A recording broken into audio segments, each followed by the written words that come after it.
Animal Crossing New Horizons, Fallout 76 Wastelanders, and Super Mario Maker 2 all have received massive updates recently that we're going to take a look at here at CSN.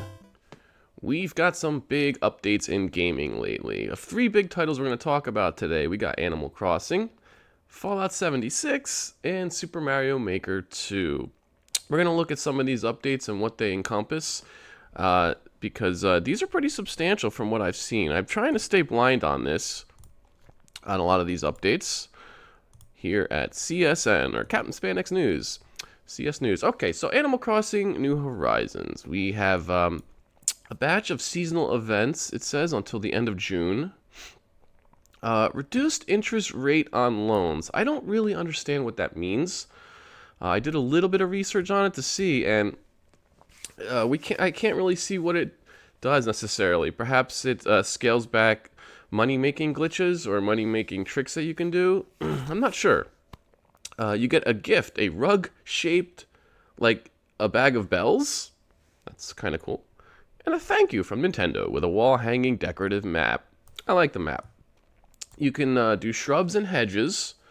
Okay, a single-use Mayday ticket to a brand new island that has a hedge maze, and apparently Rover from the older games will appear. Okay, this is my first Animal Crossing, by the way, New Horizons, so I'm not really that familiar with the series, just through kind of friends, you know. There's also, this I like, you have rewards for viewing different museums. Now that I do like. There's like some kind of stamp card or something like that. I like that, excuse me, because you want incentive to view other people's islands, and especially the museums, because everybody's basically got the same museum. It just depends on what you found and everything like that. You can't, from what I understand, customize how the museum looks, so it's good to give bonuses for that. I like that. There is a marriage, apparently, between 2 alpacas. I don't know what that means. And then a sloth named Leaf from prior games. That's cool, I guess. I like sloths. Sloths are amazing. If I were rich, I would have a sloth farm. So make sure to get me on Patreon so I can make that happen. Okay. Apparently he pays extra for weeds. So, okay. The sloth is a stoner, I guess. I guess that makes sense because he's slow moving and has sunken eyes. I don't know. Okay, another big update. You can collect art now. And apparently there are fakes as well. So you have to, I guess, have a discerning eye. That's an interesting mechanic. I don't know how that's going to work with the fakes. But I do like that, having art. And the museum has a new wing to display the art. So that's cool. Very big stuff. It's all going to be till the end of June, a lot of these little pockets of events. And, oh yeah. So this is a fun little side note you guys may have heard. Somebody tweeted out they had high turnip prices, and apparently Elijah Wood came to visit their island and was very respectful, very nice. I didn't watch the video because I really don't care about stuff like that, but that's kind of a neat thing. Cute little story. And also, real quick, I wanted to go over, let's play this again, the sales figure real quick, because I had heard this last minute.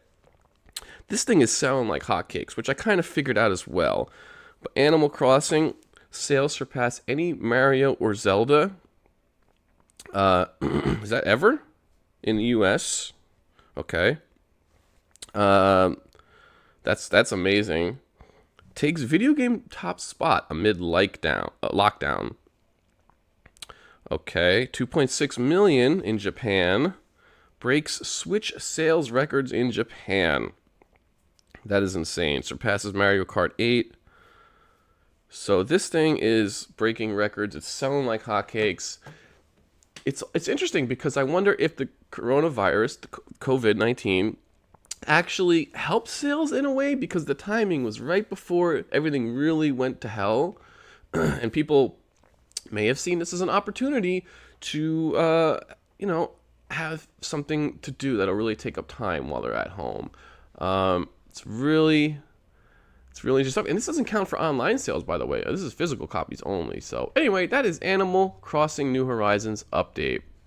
let's switch gears to something a little bit more negative, perhaps, with a lot of gamers' minds, with Fallout 76 Wastelanders. We all know Fallout 76 has not been received well by critics or the public. Probably fairly so. I did not play it because I have no interest in a multiplayer Fallout experience, and especially once the reviews hit, then I really had no interest. I might have played it if reviews were stellar. Okay, so let's see what we got here. NPCs you can talk to. Dialogue options including skill checks. Okay. You can solve problems in multiple ways, like using charm abilities. Okay. There are warring factions where you can pick a side. You can gain companion NPCs with quest lines, but only one at a time. Alright, well, that's cool. So that's like a classic Fallout experience. Let's see. It is a free expansion. That's important to know. All these are free, but especially I'm going to note that with Fallout 76, because Fallout 76, you know, they've been kind of getting avaricious with their money. Alright, so new enemies, new weapons, new locations, new quests. Alright, yeah, so that's interesting, because one of the big problems with Fallout 76 I kept reading was that it was a lifeless, empty world. So this should help curtail some of those issues, but from what I'm reading here, it's still very buggy. You apparently have to deal with hunger and thirst. I didn't even know those were mechanics in the game. I've watched some Let's Plays of it. It's another reason why I'm not going to play it. I do not like survival elements in games, generally speaking. Okay, so from the reviews, it looks like it's better, but still not as good as the classic Fallout formula. That's what I'm seeing here. Interesting.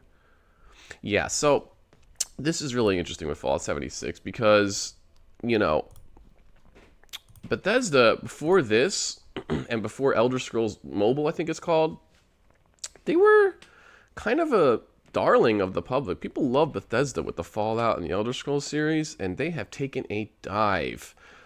Same thing has happened with Blizzard in many ways, with the Hong Kong protest issue. Warcraft 3 Reforged, that just like, yeah, we can go into a whole segment on that. So those two companies used to be really highly regarded, and they've lost a lot of street cred. Even Rockstar with the gambling casinos in GTA 5 Online, they took a lot of heat for that. Perhaps rightly so. So now all we got left is CD Projekt Red. They're carrying the mantle. If Cyberpunk 2077 doesn't sell very well, then we could be in trouble. But that's Fallout 76 Wastelanders. And we got one more topic to cover here. Fallout 76. So, yeah. Got dead bodies there. Got the nurse lady there. Take a look at this. I haven't even really looked at this trailer. This is the second trailer, by the way.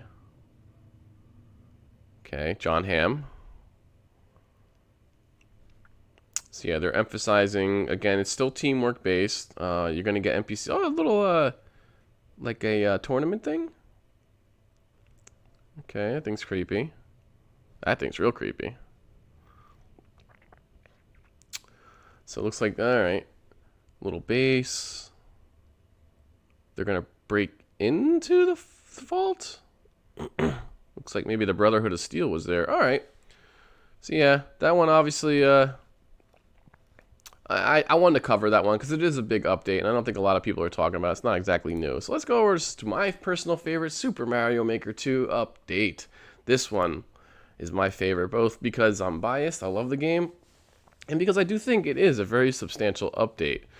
So let's see what we got here. We do have you can now build a world. So you think of like Super Mario World, where you have the overworld, and you can move from segment to segment, and each segment will have its own level created by players. You can create the world and the structure of the levels and the levels themselves. That is super cool. One of my favorite aspects of it.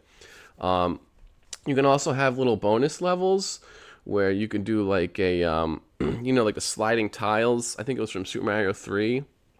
And my favorite one, they created a new mini game. As far as I know, I don't remember ever seeing this. It's a baseball game where it'll throw pitches, and it'll be different kind of pitches like knuckleball, fastball, forkball, and you have to time your jump or not jump to catch the ball. One of the most interesting things about this, and somebody check me if I'm wrong, is I believe they use the music and sound effects from Baseball NES.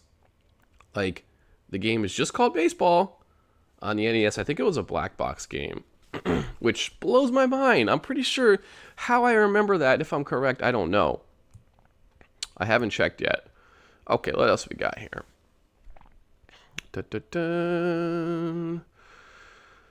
Yeah, so, okay, it supports up to 8 worlds with a max of 40 courses. Koopalings are added. Yep, I've seen most of those at this point. Ellie, stop. I'm recording news. Jeez, my cats. Okay, Koopalings are added. Yeah, they have their own patterns and challenges, so there'll be different ways to tackle them. Those are really cool. And you got Lemmy, who's objectively the best Koopaling. Stop it, Ellie. Wow, this happens on the news all the time. Super Mario Brothers 2, or Doki Doki Panic, that was not fully added, unfortunately, but you can you could transform into the like artwork, the asset artwork from Super Mario Brothers 2. Character transformation, and then you have the ability to pick up stuff and throw it like you did in Super Mario Brothers 2. That's really cool. They didn't go full in on Mario 2, but still. Yep. Into the Mario. Okay, so there's also Cursed Key and Phanto from Mario 2 was added. You got the Frog Suit, Power Balloon from Mario World. The Frog Suit's from Mario 3. Acorn from New Super Mario Bros. U. And 3D World, you get the Boomerang Flower. And also in that theme, you get the Cannon Box and Propeller Box. Yeah, I've seen those. So, very cool stuff. Yeah, look at that. You got these guys. They shoot little lasers. I've dealt with them on stream. Love it. Absolutely love it. You could change the themes of the world map. You could change the music of the world maps. I wonder if they show the Koopaling. 8 worlds, 40 courses. Love it. Love the music, too, of some of these overworlds. Super good. Oh, man, I love it. Anyway, thank you guys for watching. Make sure to catch me on stream. Let's Plays Game Reviews. Please sub and consider supporting on Patreon. It really helps a lot. And that's it. I don't think we have anything to talk about here. Yeah, we're going to be covering more gaming news as we go along. I'm not sure yet on the schedule of how we're going to do it. Perhaps once a week on Mondays, and then if any kind of big breaking news happens, we'll put that out there. But thank you guys for watching so much and supporting the channel, and I will catch you on the next one. Bye, everybody. Bye.